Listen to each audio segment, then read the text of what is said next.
and Wildlife. How may I help you? Hi, can you put me in touch with somebody that has experience with this propulsion test? The propulsion test? Yes. Let me try to get you in touch with our boating and waterways department, see if they can answer your questions. Hold on for me just a moment.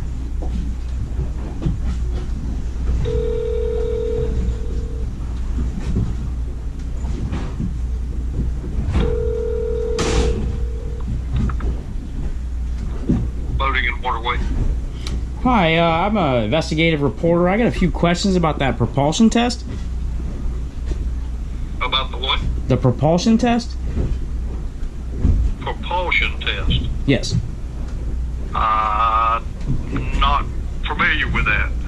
FWC, it was regulated that FWC can give somebody basically a skills test under the guise of a propulsion test by saying they have a timed course that they have to do in order to prove that their boat is not derelict in order to anchor in an anchorage. Oh, okay. So it's okay. All right. That's part of derelict vessels. Okay, hold on. I'll have to transfer you over to somebody there. Let's see. Okay, hold on just a second. Yo.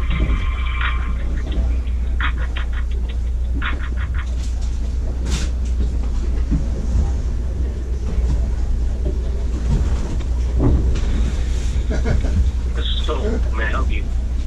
Hi, my name's Justin. I'm an investigative reporter. I have a few questions about this pilot program that you have about the propulsion test. Okay. And this is being recorded. Okay. So I got more than a couple questions. If your sailboat is under sail or motor, can you use both, or can you just one or the other? If you have a vessel that has sailing ability to be a sailboat, you have to use sail-only power. If it also has a motor, you could use the motor, but you would have to choose a different test for a motorboat or all other vessels. Oh, okay. See, that the law was a little confusing on that. So one is you get a longer time, obviously, because you're under sail, and you get a longer time in a longer distance with the motor, correct? Correct. Okay, awesome. So the officer would ask the individual, do you want to perform this evaluation as a sailboat only or as a other vessel, which would include the use of a motor. Okay. Would you still consider that kind of a skills test?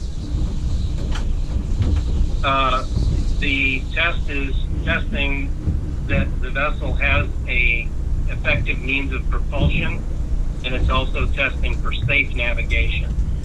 Okay. Now, does the owner have to do it specifically? Because it's owner or operator, right? Correct. So the owner, if the owner chooses to have somebody else perform the test for them, they may do so. However, if a citation is issued for failure to perform the evaluation correctly, it would go to the owner of the vessel, not the operator. Yes.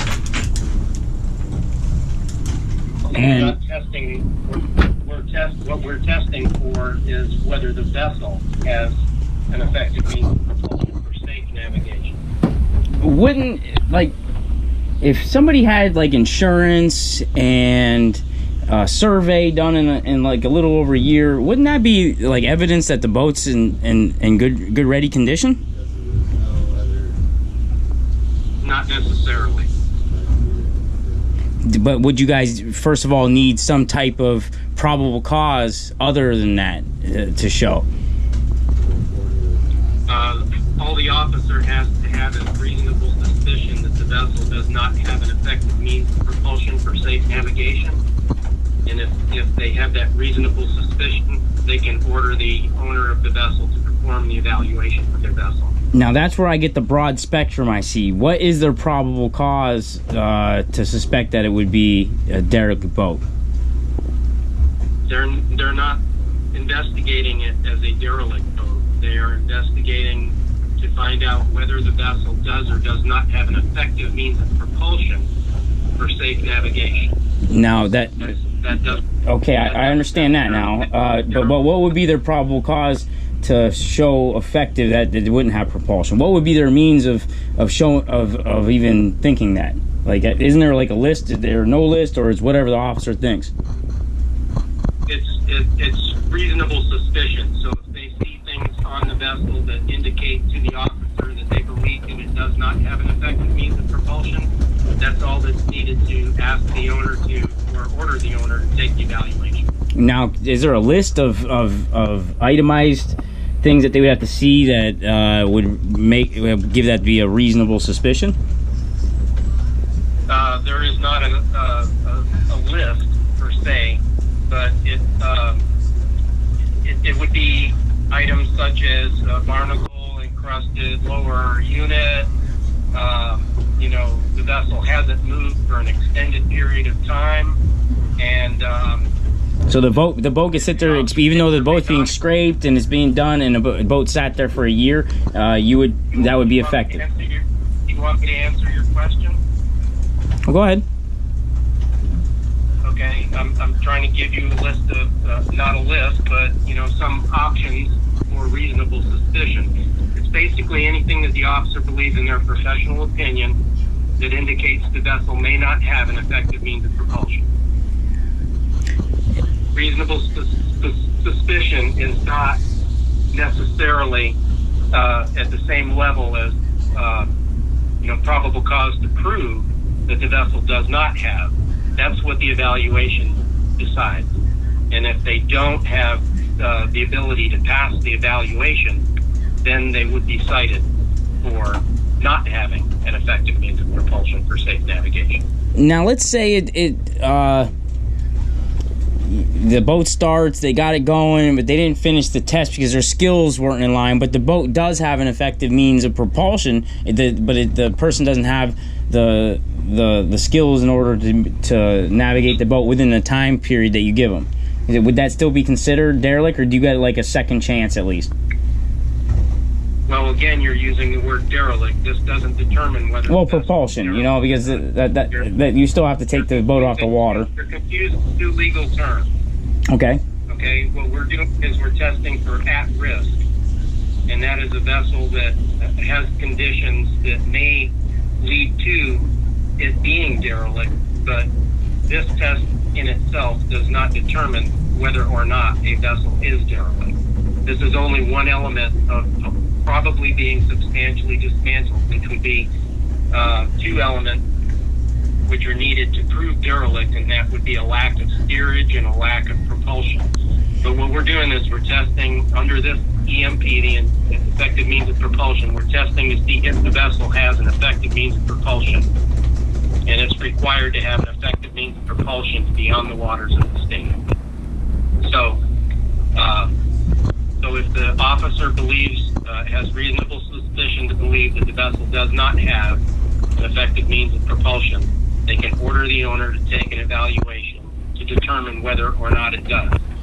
Once the operator takes the test, if they do not pass the test, then they will be issued a citation for not having an effective means of propulsion for safe navigation. And that first citation is $100? The first citation is $100, yes. And if they don't bring it into compliance within, our agency uses 30 days. We will go back 30 days later and check to see if the vessel still has not been brought into compliance. The operator may be ordered again to take the evaluation. If they don't pass it the second time, it would be a $250 fine. And then a third offense would be $500. So they are escalating. Mm-hmm. Okay. If, say, a houseboat was out here and it doesn't really supposed to get moved to houseboat, you know, you're supposed to pretty much live on it, or let's just say it was like an Airbnb, does that still have to show propulsion? If it's a vessel, if it's considered a vessel and it's upon the waters of the state, it has to have propulsion. Okay. I had another. So living on a vessel on the water without propulsion would classify it as a liveaboard vessel. And if it's a liveaboard vessel, it still meets all of the requirements of vessel law, which are state laws, and it may also fall into whatever county ordinances are there to enforce the regulations pertaining to liveaboard vessels. Mm-hmm. So some counties have ordinances that say if you're a liveaboard vessel, you can only anchor in these certain areas, or you have to take an inspection, or you have to have logs for pump out,